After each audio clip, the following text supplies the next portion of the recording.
में आके बहुत ही अच्छा लगा। एक मन को जो शांति मिलती है वो एक प्रकार से प्राप्त हुई, और दूसरी तरफ एक बुद्धिस्ट होने के नाते जहाँ पे गौतम बुद्धा ने एनलाइटमेंट हासिल की, जहाँ उनको विद्या थी, वो जगह देखना एक बहुत अच्छी चीज़ थी। और दूसरी तरफ आपका दूसरा जो सवाल था कि बोध गया आने का असली कारण ये है कि एक बहुत बड़ा आंदोलन यहाँ पे चल रहा है कि महाबोधि बुद्ध विहार को मुक्त करने का, और उसी आंदोलन में हम शामिल हैं। और महाबोधि बुद्ध विहार की मुक्ति के लिए और उस आंदोलन में सहभाग लेने के लिए, और उसी साथ साथ जो यहाँ पे जो लामा है, जो भिक्षु संघ है और जो भंते जी है, उनका सपोर्ट करने और उनके आंदोलन में ताकत देने के लिए, ताकत बढ़ाने को हम सब यहाँ पे आए। देखिए, इसके पीछे कारण यही है कि ज़्यादातर लोग इसके बारे में बात नहीं कर रहे। मेन स्ट्रीम मीडिया देखो, बौद्ध धर्म जो है वो भारत देश में एक माइनॉरिटी है। माइनॉरिटी को जो मीडिया पे जो स्पेस मिलना चाहिए वो बौद्ध धर्म को नहीं मिलता है, और ज़्यादातर चीज़ें लोग बात नहीं करते। आप दूसरी तरफ देखते हैं कि राहुल गांधी सिर्फ यहाँ पे आते हैं, हाथ जोड़ के फ़ोटो खिंचा के निकल जाते हैं। अगर उनकी जैसी शख्सियत यहाँ पे आती है तो उनको बात करनी चाहिए, उनको भिक्षु संघ को जाके मिलना चाहिए, आंदोलन पे क्या चल रहा है ये भारत के नागरिकों को बताना चाहिए। पर ऐसे कुछ लोगों की वजह से आंदोलन सीमित रह चुका है। पर दूसरी तरफ मैं यही कहना चाहता हूँ कि वंचित बहुजन आघाड़ी के अध्यक्ष बाला साहब अम्बेडकर यहाँ पे एक बार आ चुके हैं। भारतीय बुद्ध महासभा के नेशनल प्रेसिडेंट भीमराव अम्बेडकर साहब वो यहाँ पे आ चुके हैं, और अभी वंचित बहुजन आघाड़ी के तरफ से राजेंद्र पातोड़े, अमित भुईगढ़ और अशोक भाऊ सोनवणे, इन सब के साथ आज मैं यहाँ पे आया। और हम महाराष्ट्र में यही कोशिश करते हैं कि हम ये आंदोलन घर घर तक पहुँचाएँ।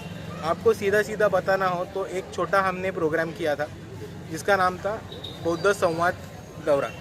अभी इसमें हमने घर घर जाके महाबोधि बुद्ध विहार के बारे में, BTMI एक्ट के बारे में जाके लोगों को ज़्यादा से ज़्यादा इन्फॉर्मेशन दी, और यही काम हम आगे जाके महाराष्ट्र में करने वाले।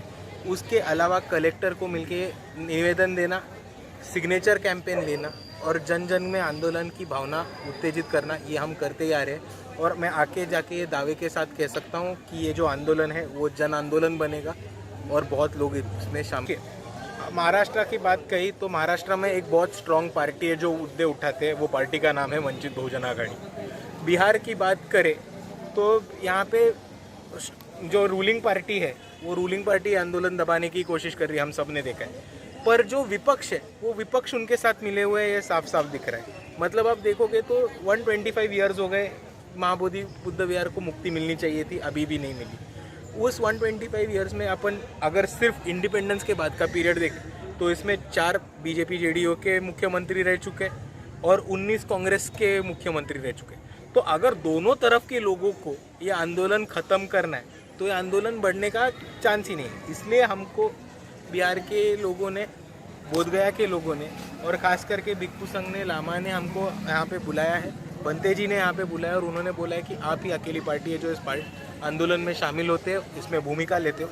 इसलिए उन्होंने हमको यहाँ पे बुलाया और हम उनका न्योता स्वीकार करके उनके आंदोलन में शामिल होने को यहाँ। कोई भी आंदोलन खड़ा होता है या जब भी कोई भी एक पॉलिटिकल अपराइजिंग होता है या कोई भी एक आदमी खड़ा होता है और अपने न्याय, हक और अधिकार की बात करता है, यहाँ पे एक पूरी व्यवस्था हमेशा से इस भारत देश में रही है कि उसको बदनाम करनी। और ये आंदोलन के साथ भी यही हुआ है। कुछ लोगों को पसंद नहीं आता कि लामा आगे आके बात कर रहे, कुछ लोगों को पसंद नहीं आता कि भंते जी आके बात कर रहे, कुछ लोगों को यही बात पसंद नहीं आता कि बौद्ध धर्म के लोग आके बात कर रहे हैं, और इसीलिए इस आंदोलन को बदनाम करने की कोशिश गई है। पर आंदोलन के बदनामी के आगे जाके एक व्यक्ति या एक इंडिविजुअल के आगे जाके क्या ये मुमकिन नहीं है कि महाबोधि बुद्ध विहार को मुक्ति मिल सके? हाँ, ये मुमकिन है, और इसीलिए हम यहाँ पे आए। देखो, वो जो जिन लोगों ने वो सुप्रीम कोर्ट के पास लेके गए थे उनको जानकारी थोड़ी कम है, तो मैं इनके बारे में नहीं बात करूँगा। मैं आपके माध्यम से यही मैसेज देना चाहता हूँ कि भारत एक सेक्युलर देश है, और हमारे संविधान ने इस देश में हर धर्म की इंस्टीट्यूशंस, ऑर्गेनाइजेशंस और हर आदमी को उसके धर्म से संबंधित रिलीजियस प्रैक्टिसेस करने का अधिकार दिया है। और उसी तरह से आर्टिकल 15 के अंतर्गत और आर्टिकल 14 के प्रोटेक्शन के अंतर्गत हमको एक रिलीजियस इंस्टीट्यूशंस चलाने का राइट मिलता है, और वो ऑटोनोमस रहने चाहिए और गवर्नमेंट उस पर ऊपर कोई भी इंटरफियरेंस नहीं करेगा, ये कॉन्स्टिट्यूशन में लिखा गया। इसके मुताबिक अगर एक हिंदू का धर्मस्थल हो, वहाँ पे हिंदू रहते हैं ट्रस्टीज़ में, एक ख्रिस्तियों का हो तो वहाँ पे क्रिश्चियन लोग ही रहते हैं चर्च के ट्रस्ट में या कमिटी में। दूसरी तरफ आप मस्जिद का कोई तो ट्रस्ट देखो तो वहाँ पे मुसलमान भाई रहते हैं ट्रस्ट में।